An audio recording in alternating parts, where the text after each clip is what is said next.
Morning my dear friends. ఈరోజు మనం blood groups అంటే రక్త వర్గాలు అనే టాపిక్ మీద మాట్లాడుకుందాం. అంటే గతంలో బ్లడ్ గ్రూప్స్ అనే దాని మీద ఏ విధంగా క్వశ్చన్ రావడం జరిగింది, అసలు what is the meaning of blood group, ఆ బ్లడ్ గ్రూప్స్లో ఎన్ని రకాల types of blood groups and ఎవరు దీన్ని ఇన్వెంట్ చేయడం జరిగింది, అండ్ దీని మీద ఏ విధంగా గతంలో క్వశ్చన్స్ రావడం జరిగింది, అదేవిధంగా భవిష్యత్తులో ఏ విధంగా క్వశ్చన్లు వచ్చే అవకాశం ఉంది అనే దాని గురించి ఒకసారి మనం మాట్లాడుకుందాం. సాధారణంగా బ్లడ్ రక్తం అనేది అన్లిడా వర్గం నుంచి ప్రారంభమై మనలో కార్డేట్లు అంటే మ్యామల్స్లో అత్యంత అభివృద్ధి చెందినటువంటి రక్తం అనేది సాధారణంగా కనిపిస్తూ ఉంటుంది. ఈ రక్తంలో కూడా వేరువేరు ప్రోటీన్స్ ఉన్నాయి.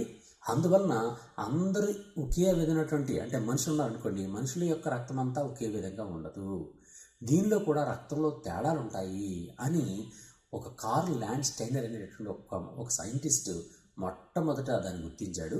అందువల్ల ఇతన్ని ఏమి పిలుస్తారంటే ఫాదర్ ఆఫ్ బ్లడ్ గ్రూపింగ్ లేదా రక్త వర్గాల పితామహుడు అని పిలుస్తారనమాట. ABO blood groups were discovered by Karl Landsteiner who is honoured as father of blood grouping. Father of blood grouping లేదా రక్త వర్గాల పితామహుడు అని ఎవరు పిలుస్తారు అంటే కార్ల్ ల్యాండ్స్టైనర్నే పిలుస్తూ ఉంటారనమాట. ఇక్కడ మనం ఒక పాయింట్ మీకు చెప్తాను. సాధారణంగా మనుషుల్లో ఉన్నటువంటి రక్త వర్గాల్ని రెండు రకాలుగా రెండు వ్యవస్థలుగా చేస్తూ ఉంటారు. ఆ రెండు వ్యవస్థలు ఏంటంటే ఒకటి ఏబిఓ బ్లడ్ గ్రూపింగ్, ఇక్కడ మనం ఇచ్చాం కదండి ఏబిఓ బ్లడ్ గ్రూపింగ్, ఇది రెండు రకాలుగా ఉంటుందన్నమాట.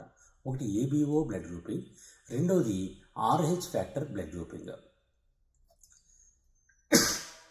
ఆర్హెచ్ ఫ్యాక్టర్ బ్లడ్ గ్రూపింగ్ అని రెండు రకాలుగా ఉంటాయి అన్నమాట. అంటే ఏబిఓ బ్లడ్ గ్రూపింగ్ ఒకటి ఉంటుంది, ఆర్హెచ్ ఫ్యాక్టర్ బ్లడ్ గ్రూపింగ్ ఒకటి ఉంటుంది. ఇప్పుడు మనం ఏబిఓ బ్లడ్ గ్రూపింగ్ని చూద్దాం. ఈ ఏబిఓ బ్లడ్ గ్రూపింగ్ని మొట్టమొదటి కనిపెట్టినటువంటి సైంటిస్ట్ ఎవరు అంటే కార్ల్ ల్యాండ్స్టైనర్. అందువల్ల ఇతను ఫాదర్ ఆఫ్ బ్లడ్ గ్రూపింగ్ అంటారనే విషయం మనం ఆల్రెడీ చెప్పుకున్నాం. ఇందుకే రక్తం లోపల ఏముంటుంది, రక్తం లోపల కణాలు ఉంటాయి, రక్త కణాలు అంటారు. ఆ రక్త కణాల్లో మొట్టమొదటి ఆర్బీసీ, మనం మాట్లాడుకున్నాం లాస్ట్ క్లాస్లో. RBC red blood corpuscle. ఈ రెడ్ బ్లడ్ కార్పసల్ ఎలా ఉంటుంది అని అంటే పై భాగం నుంచి చూస్తే ఇలా గుండ్రంగా కనిపిస్తుంది. ఈ గుండ్రంగా కనిపిస్తున్న దానికి పై భాగంలో ప్లాస్మా మెంబ్రేన్ ఉంటుంది కదండి, పై త్వచం. ఆ త్వచం పై భాగంలో కొన్ని ప్రత్యేకమైనటువంటి ప్రోటీన్స్ ఉంటాయి. ఆ ప్రోటీన్స్ ఏమని పిలుస్తారంటే యాంటీజెన్స్ అని పిలుస్తారు. యాంటీజెన్స్ అని పిలుస్తారు. ఈ యాంటీజెన్స్ అనేవి మనుషుల లోపల రెండు రకాలుగా ఉంటాయి అని ఆయన కనిపెట్టాడు. ఎవరు? కార్ల్ ల్యాండ్స్టైనర్. ఆ రెండు రకాలు ఏంటి అంటే ఏ అండ్ బి అని, వాటికి ఏ అని బి పేరు పెట్టాడు అనమాట. అదేవిధంగా యాంటీజెన్కి వ్యతిరేకంగా ప్లాస్మాలో, ఫర్ ఎగ్జాంపుల్ ఒక మనిషి యొక్క రక్తాన్ని తీసుకున్నాం అనుకోండి, ఇలాగా ఒక మనిషి రక్తాన్ని ఒక స్లైడ్లో పెట్టి తీసుకున్నాం అనుకోండి, తీసుకుంటే అక్కడక్కడ మనకి ఏముంటుంది, ఆర్బీసీ సెల్స్ ఉంటాయి.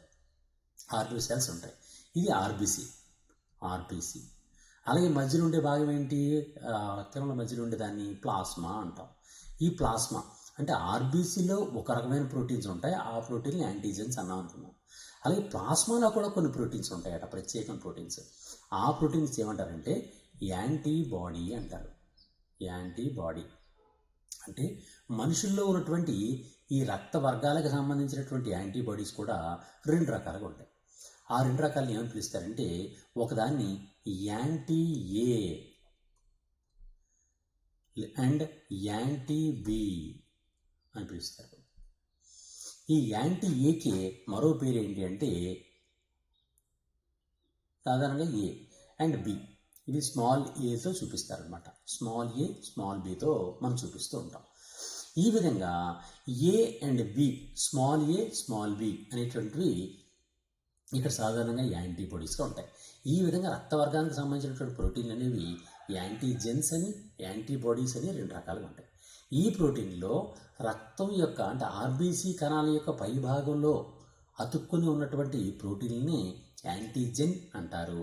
ఆ యాంటీజెన్లు రెండు రకాలు, క్యాపిటల్ ఏ క్యాపిటల్ బి. అలాగే ప్లాస్మాలో ఉన్నటువంటి ప్రోటీన్ని యాంటీబాడీస్ అంటారు. ఆ యాంటీబాడీలు యాంటీ-ఏ యాంటీ-బి, లేదా దానికి ఏముంటుందంటే స్మాల్ ఏ స్మాల్ బితో కూడా చూపిస్తూ ఉంటారు అన్నమాట. ఈ విధంగా ఉంటుంది. ఇప్పుడు ఫర్ ఎగ్జాంపుల్ ఎలా ఉంటుంది అంటే ఒక వ్యక్తి యొక్క రక్తాన్ని తీసుకున్నాం అనుకోండి, ఆ రక్తం ఎలా ఉంటుంది అంటే ఫర్ ఎగ్జాంపుల్ ఒక వ్యక్తికి ఇలా రక్తం ఇలా ఉంది, ఒక స్లైడ్లో ఇలా తీసుకుంటున్నాం మనం రక్తం తీసుకుంటే అతనిలో రక్త కణాలు అనేవి ఇలా ఉన్నాయి. ఇలా రక్త కణాలు ఉన్నాయి. ఈ రక్త కణాల పైభాగంలో అతనికి యాంటీజెన్స్ ఉంటాయి, యాంటీబాడీస్ కూడా ఉన్నాయి. ఈ యాంటీజెన్స్ ఎలా ఉన్నాయి? క్యాపిటల్ ఏ అనేటటువంటి యాంటీజెన్స్ ఉన్నాయి. క్యాపిటల్ ఏ అనే యాంటీజెన్స్ అనేవి సాధారణంగా అతనిలో కనిపిస్తున్నాయి. ఆ క్యాపిటల్ ఏ అనేటువంటి యాంటీజెన్స్ ఉన్నాయి అంటే దానికి వ్యతిరేకమైనటువంటి యాంటీ ఏ ఎట్టి పరిస్థితుల్లో ఈ రక్తంలో ఉండదు. ఏముంటుంది? యాంటీబాడీ బి ఉంటుందన్నమాట. చూడండి, యాంటీబాడీ బి సాధారణంగా ఒక వ్యక్తిలో ఉంటే ఒక ప్రోటీన్ ఉండొచ్చు, అంటే యాంటీబాడీస్ ఉండొచ్చు, యాంటీజెన్స్ ఉండొచ్చు, యాంటీబాడీస్ లేకుండా ఉండొచ్చు, లేదా యాంటీజెన్ ఉండి యాంటీబాడీ ఉండకుండా ఉండొచ్చు, లేదా యాంటీజెన్ లేకుండా యాంటీబాడీ ఒకటి కూడా ఉండొచ్చు అనమాట. ఈ విధంగా అనేక రకాలుగా ఉంటారు మనుషులు. ఈ మనుషుల్లో ఉన్నటువంటి ఈ రకాల్లో ఒక వ్యక్తిని మనం తీసుకున్నాం కాబట్టి ఈ వ్యక్తికి ఏ అనేటటువంటి యాంటీజెన్ ఉంది. ఎక్కడ? రక్తకణం పైభాగంలో. ఇప్పుడు ఇతనికి యాంటీబాడీస్ ఏమున్నాయి అంటే దానికి యాంటీ ఏ ఉండకూడదు. యాంటీ ఏ అంటే ఏకి వ్యతిరేకమైంది. ఆ ఏకి వ్యతిరేకమైనటువంటి ఆ యాంటీబాడీ అనేది ఎట్టి పరిస్థితుల్లో కూడా అతని బాడీలో ఉండకూడదు. మరి ఏముంటుంది? యాంటీ బి ఉండొచ్చు. ఎందుకంటే ఇక్కడ బి లేదు కదా, అందులో యాంటీ బి ఉండొచ్చు అనమాట. ఈ విధంగా క్యాపిటల్ ఏ అంటే యాంటీజెన్ ఏ అనేది అతనికి ఉండి, యాంటీజెన్ ఏ ఇది యాంటీజెన్ ఏ అనమాట. ఇది యాంటీజెన్ యాంటీజెన్ ఏ ఉండి దీని శరీరంలో రక్తంలోని బి అనేటటువంటి యాంటీబాడీ కలిగి ఉంటే ఆ రక్తాన్ని ఏ గ్రూప్ బ్లడ్ అని పిలుస్తారన్నమాట. ఏ రక్తవర్గము అని పిలుస్తారు.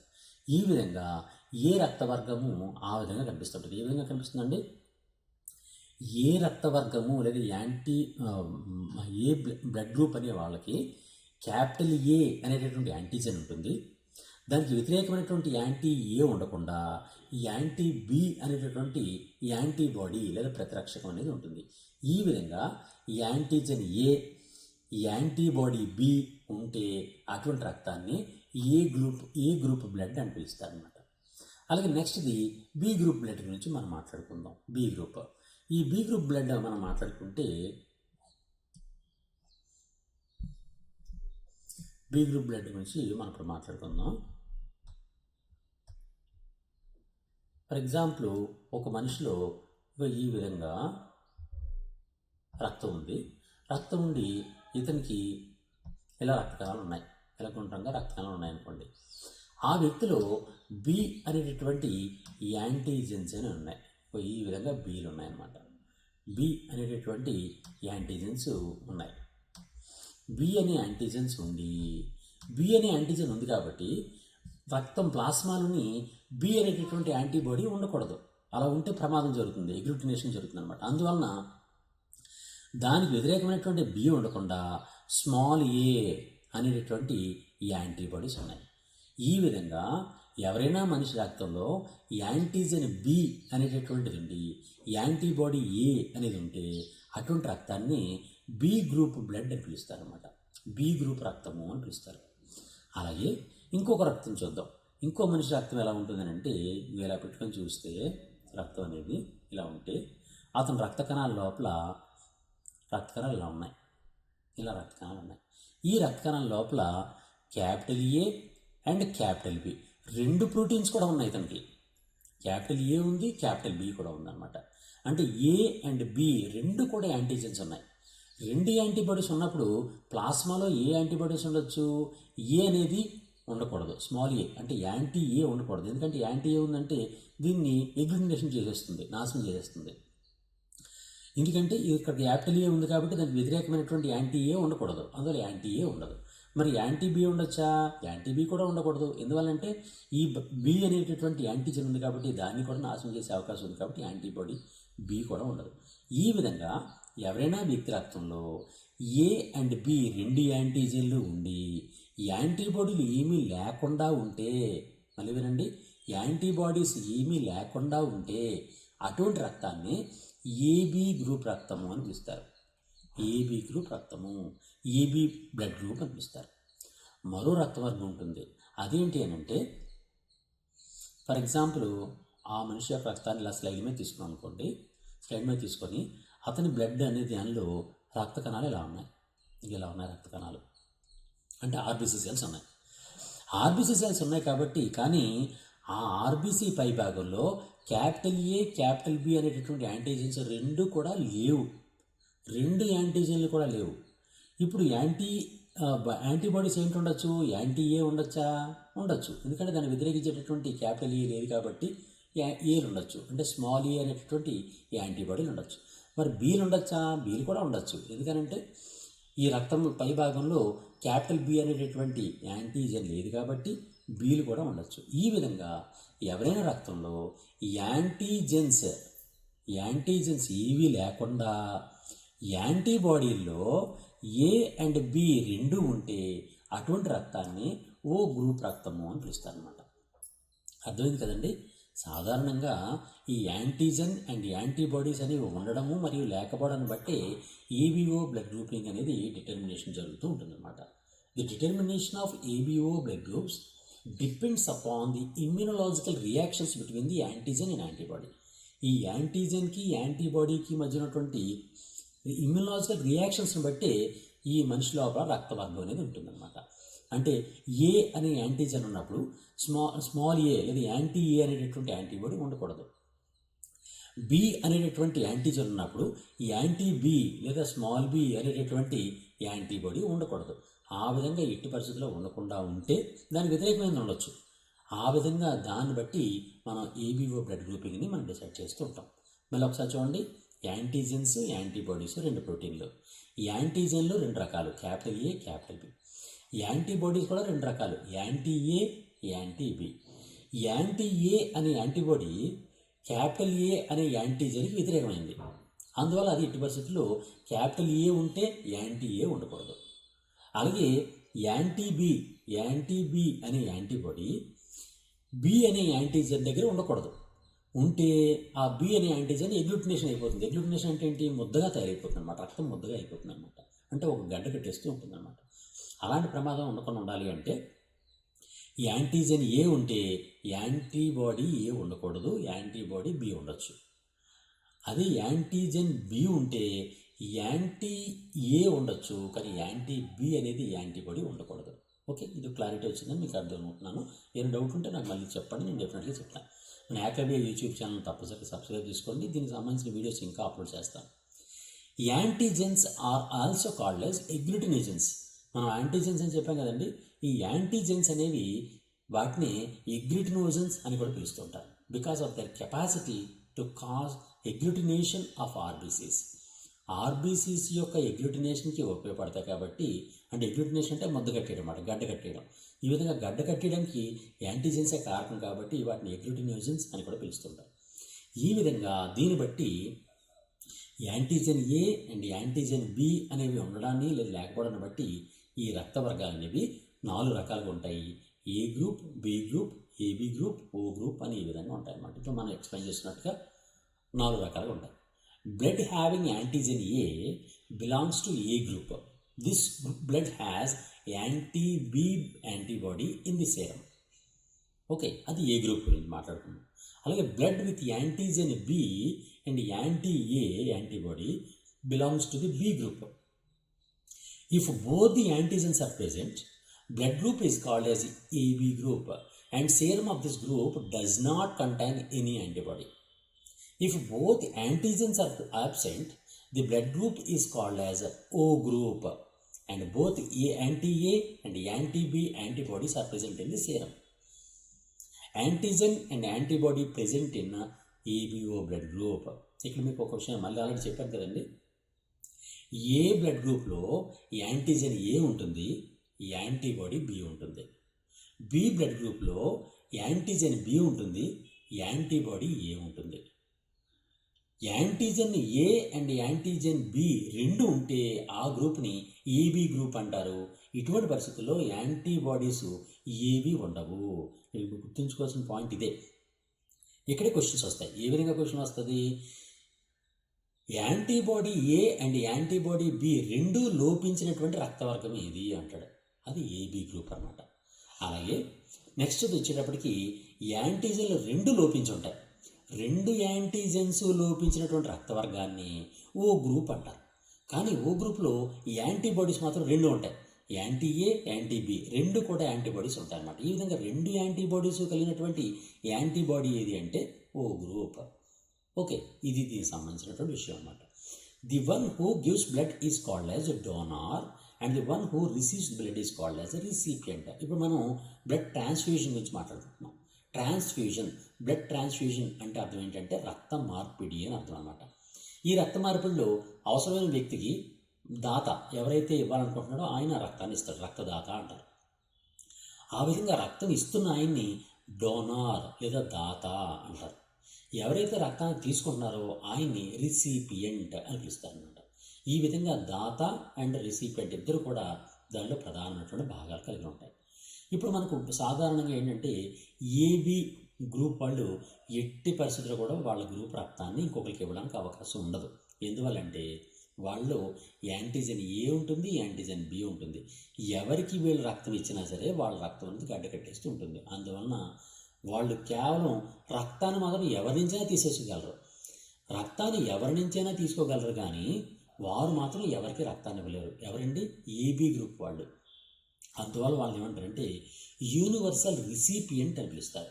యూనివర్సల్ రిసిపియంట్, విశ్వజనీన గ్రహీత అని పిలుస్తారు. విశ్వజనీన గ్రహీత అని ఏ బ్లడ్ గ్రూప్ని పిలుస్తారండి? ఏబి బ్లడ్ గ్రూప్ని పిలుస్తారనమాట. AB blood group, AB blood గ్రూప్ని విశ్వజనీన గ్రహీత అని పిలుస్తారు.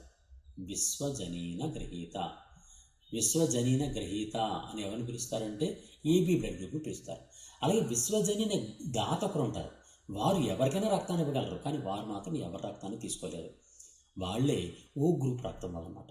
O group blood can be given to any blood group persons, and the people with this blood group are called as universal donors, but they can't receive the blood from any other groups.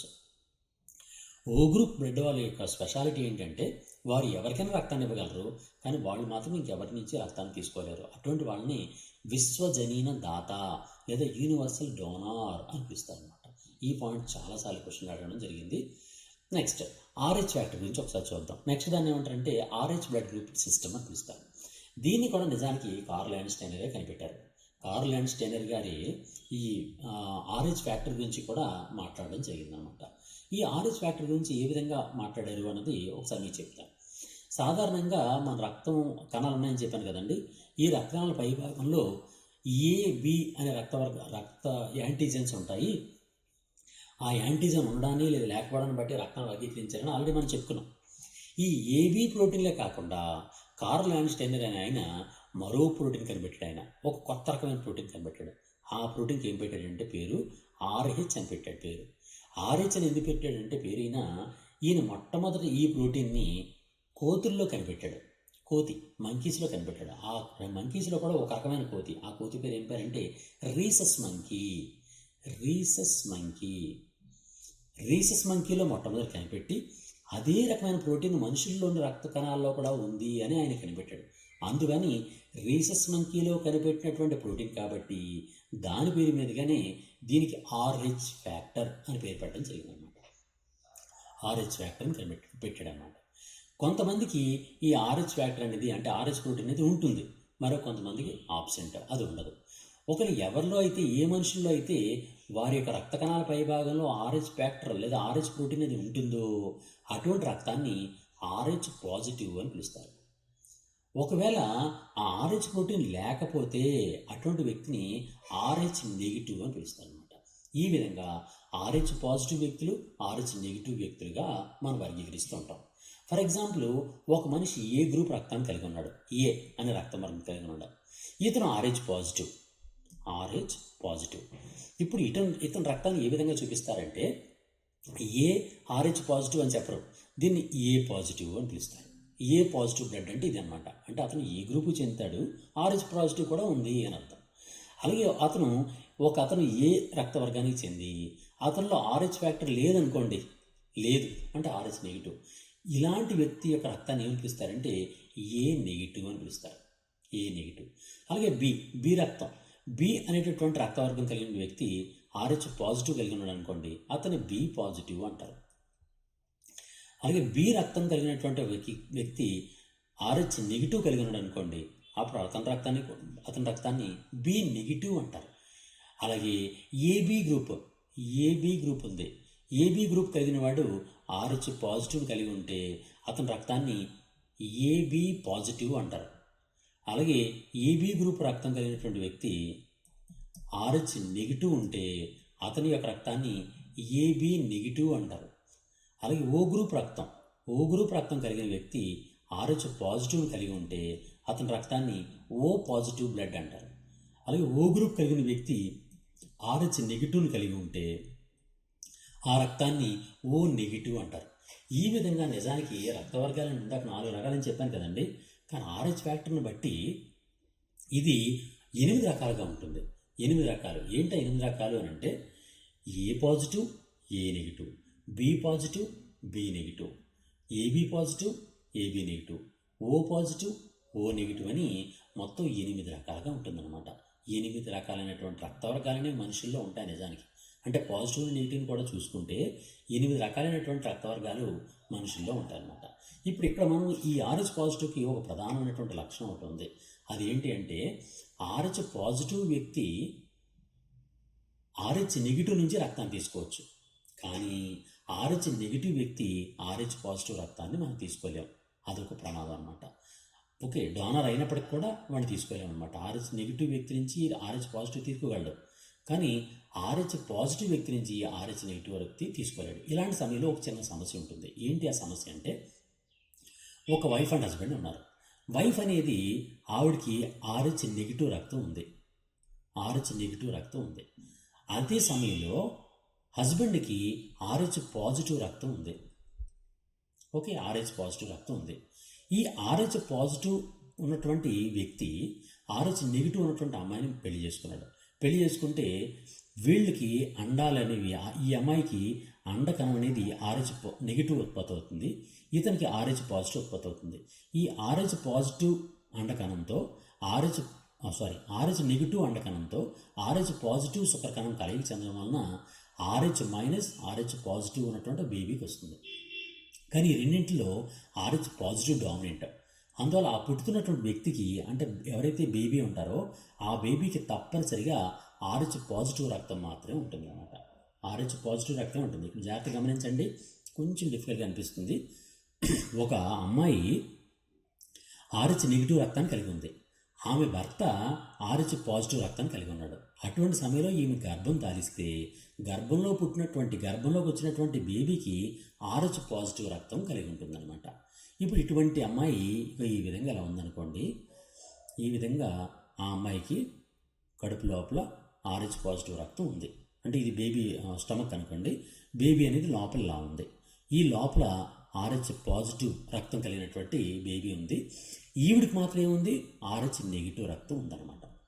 Okay, మీకు ఇందాక ఒక point చెప్పాను. ఏంటి, RH negative వ్యక్తి RH positive రక్తాన్ని తీసుకోకూడదు. తీసుకుంటే ఏం జరుగుతుంది, RH పాజిటివ్ రక్తం అనేది నాశనం అయిపోతుంది. ఎట్టి పరిస్థితుల్లో కూడా RH పాజిటివ్ లోపలికి ఎప్పుడైతే వచ్చిందో ఈ RH నెగిటివ్ వలన RH పాజిటివ్ ప్రమాదకరంగా పడుతుంది. కాబట్టి వారు వెంటనే ఆ బేబీ అనేది చనిపోయే ప్రమాదం ఉంటుందన్నమాట. ఎలా చనిపోయే అవకాశం ఉంటుంది, సాధారణంగా RH పాజిటివ్ బేబీ వచ్చింది కదండి, ఈ RH పాజిటివ్ బేబీని ఈ తల్లి యొక్క బాడీ గుర్తించి ఇది ఒక ఫారెన్ బాడీగా ఇది ఫీల్ అవుతుంది అనమాట. అంటే ఒక విదేశీ కణంగా ఫీల్ అవుతుంది RH పాజిటివ్ని. ఫీల్ అయ్యి RH పాజిటివ్కి వ్యతిరేకమైనటువంటి యాంటీబాడీస్ని RH నెగిటివ్ ఉత్పత్తి చేస్తుంది. అటువంటి యాంటీబాడీస్ తిన్నగా వచ్చి ఆ తల్లి కడుపులో ఉన్నటువంటి ఈ బేబీని చంపేసే ప్రమాదం ఉంటుందన్నమాట. ఆ విధంగా తల్లి యొక్క రక్తము కారణంగా పిల్లోడు చనిపోయేటటువంటి దాన్ని ఏమంటారంటే HDNB అని కూడా పిలుస్తారు. HDNB అంటే అర్థం ఏంటంటే haemolytic disorder of newborn. HDNB అంటారు. దానికి ఇంకో పేరు కూడా ఉంది. ఇంతకుముందు ఇంకో పేరుతో కూడా పిలిచేవారు. దాన్ని ఏమంటారంటే ఎరిథ్రోబ్లాస్టోసిస్ ఫీటాలిస్ అని కూడా పిలుస్తారు అన్నమాట. దాన్ని ఏమంటారండి, ఎరిథ్రోబ్లాస్టోసిస్ ఫీటాలిస్ అంటారు. ఈ ఎరిథ్రోబ్లాస్టోసిస్ ఫీటాలిస్ వచ్చేటటువంటి సమస్యల్లో తల్లిదండ్రుల యొక్క రక్తం ఏ విధంగా ఉంటుంది అనే క్వశ్చన్ రావచ్చు. ఎలా ఉంటుంది, తల్లి యొక్క రక్తం RH నెగిటివ్ గాను తండ్రి యొక్క రక్తం RH పాజిటివ్ గాను ఉన్నప్పుడు మాత్రమే ఎరిథ్రోబ్లాస్టోసిస్ ఫీటాలిస్ అనేది జరుగుతుంది అన్నమాట. This erythroblastosis fetalis is a disease of the fetus and a newborn child characterized by agglutination and phagocytosis of the fetus red blood cells. ఈ RH నెగిటివ్ యొక్క తల్లి యొక్క రక్తం నుంచి ఈ యాంటీబాడీస్ అంటే RH పాజిటివ్ని నాశనం చేసేటటువంటి యాంటీబాడీస్ అనేవి బేబీలోకి ప్రవేశించడం వలన ఈ హెచ్డిఎన్బి అనేది వస్తుందన్నమాట. నిజానికి ఏంటంటే బేబీ కడుపులోకి వచ్చి అంటే గర్భం దాల్చిన తర్వాత ఈ యాంటీబాడీస్ని RH పాజిటివ్ని గుర్తించి తల్లి ప్రతిరక్షకాలను ఉత్పత్తి చేసి ఆ పిండంలోకి పంపించడానికి ప్రయత్నం చేస్తున్నలోగా 9 months కంప్లీట్ అయిపోతాయి. కాబట్టి ఫస్ట్ బేబీ అనేది పుట్టిస్తుంది అనమాట. ఫస్ట్ బేబీకి ఎటువంటి ప్రమాదం ఉండదు. ఈ తల్లికి ఫస్ట్ బేబీకి ఎటువంటి ప్రమాదం ఉండదు. కానీ సెకండ్ బేబీ ఎప్పుడైతే కడుపులోకి వచ్చిందో అంటే రెండోసారి గర్భం తాలిస్తే ఇప్పుడు ఆల్రెడీ RH పాజిటివ్కి వ్యతిరేకమైనటువంటి యాంటీబాడీస్ తల్లి రక్తంలో ఉన్నాయి కాబట్టి సెకండ్ బేబీని చంపేస్తుంది అనమాట. ఫస్ట్ బేబీ అనేది అంత వేగంగా అది యాక్ట్ అవ్వదు. అందువల్ల ఏంటంటే యాంటీబాడీస్ వచ్చేలోగానే ఈ 9 months కంప్లీట్ అయిపోతాయి కాబట్టి ఆ బేబీ ఫస్ట్ పుట్టేస్తుంది. అందువల్ల ఈ ఫస్ట్ బేబీకి ఈ RH పాజిటివ్ RH నెగిటివ్ సమస్యల వలన ఫస్ట్ బేబీకి ఎటువంటి ప్రమాదం ఉండదు. కానీ సెకండ్ బేబీ నుంచి మాత్రం ప్రమాదం ఉంటుందన్నమాట. ఈ విధంగా మన రక్త వర్గాలని కూడా మనం గుర్తుంచుకోవచ్చు. మనం రక్త వర్గాలు ఇచ్చేటప్పుడు కూడా ఎలా ఇవ్వాలంటే ఏ పాజిటివ్ వాళ్ళకి ఏ పాజిటివ్ రక్తాన్ని ఇవ్వచ్చు, అలాగే ఏ నెగిటివ్ రక్తాన్ని కూడా ఇవ్వచ్చు. కానీ ఏ నెగిటివ్ వాళ్ళకి ఏ నెగిటివ్ రక్తాన్ని మాత్రమే ఇవ్వచ్చు, ఏ పాజిటివ్ రక్తాన్ని ఇవ్వకూడదు. మీరు జాగ్రత్తగా గమనించండి. ఎందుకంటే ఏ పాజిటివ్ RH పాజిటివ్ అనేది ప్రమాదకరం కాబట్టి. అంతేకాకుండా ఇంకో విషయం ఏంటంటే ఏదైనా సమస్యల్లో ఒక్కసారి ఫస్ట్ టైం ఇచ్చినా పర్లేదు కానీ సెకండ్ టైం మాత్రం ఇవ్వకూడదు అనమాట. ఇది కూడా దీని గురించి ఒక డీటెయిల్గా మరొక వీడియో కూడా చేస్తాను నేను. ప్రస్తుతానికి ఏంటంటే మనం చెప్పుకున్నది ఏంటంటే బ్లడ్ గ్రూపింగ్. ఈ బ్లడ్ గ్రూపింగ్లో ఏ విధమైనటువంటి బ్లడ్ గ్రూప్స్ ఉన్నాయి, ఆ బ్లడ్ గ్రూప్స్ అన్నీ కూడా మన శరీరానికి ఏ విధంగా డిఫరెన్సెస్ అనేవి కనిపిస్తూ ఉంటాయి. అండ్ ఈ డిఫరెన్సెస్ వలన ఎటువంటి ప్రమాదాలు కలుగుతాయి అండ్ మనుషుల్లో ఎన్ని రకాలైనటువంటి బ్లడ్ ఉంటుంది, ఇవన్నీ కూడా మనం ఇప్పుడు మాట్లాడుకోవడం జరిగిందనమాట. ఇంకా ఏమైనా డౌట్ ఉంటే మీరు కామెంట్ రూపంలో తెలియజేయండి. దానికి తప్పనిసరిగా ఇంకా డీటెయిల్డ్ వివరణ నేను ఇవ్వడానికి ప్రయత్నం చేస్తాను. మ్యాక్సిమం కాంపిటేటివ్ ఎగ్జామ్స్ అన్నింటిలో కూడా ఇలాంటి క్వశ్చన్లు వచ్చాయి కాబట్టి దీనికి అనుగుణంగానే నేను ఈ వీడియోస్ చేయడం జరిగింది. ఇంకా ఏమైనా డౌట్ ఉంటే తప్పనిసరిగా నాకు కామెంట్ రూపంలో చెప్పండి. నేను ఇంకో వీడియో కూడా చేయడానికి ప్రయత్నం చేస్తాను. ఇంకా ఇన్డెప్త్ కావాలనుకుంటే మీరు దానికి కూడా కామెంట్ చెప్పండి. నేను డెఫినెట్గా ఇంకో వీడియో చేస్తాను. అండ్ మీ మిత్రులకు కూడా మన యాక్లివే కరెంట్ అఫైర్స్ గురించి తప్పనిసరిగా తెలియజేయండి. అండ్ అంటే ఎక్కువ మంది పిల్లలకి వెళ్ళే విధంగా చేయండి. అంతేకాకుండా మనం ప్లేస్టోర్ నుంచి ఇంకా ఎవరైనా గాంధీవం యాప్ డౌన్లోడ్ చేసుకోకపోతే ప్లేస్టోర్ నుంచి వెళ్ళి గాంధీవం GANDEEVAM గాంధీవం అని టైప్ చేసి దాన్ని మన గాంధీవం యాప్ డౌన్లోడ్ చేసుకుంటే ఫ్రీ డైలీ కరెంట్ అఫైర్స్ ఫ్రీగా మీరు పొందొచ్చు. అంతేకాకుండా ఈ competitive exams different competitive exams అన్నిటికీ కూడా మీకు గైడెన్స్ కూడా క్లియర్గా మీకు దొరుకుతుంది. దాన్ని యూటిలైజ్ చేసుకొని అత్యంత వేగంగా అత్యంత ఉన్నతమైనటువంటి ఉద్యోగం మీ అందరికీ రావాలని కోరుకుంటూ all the best. God bless you.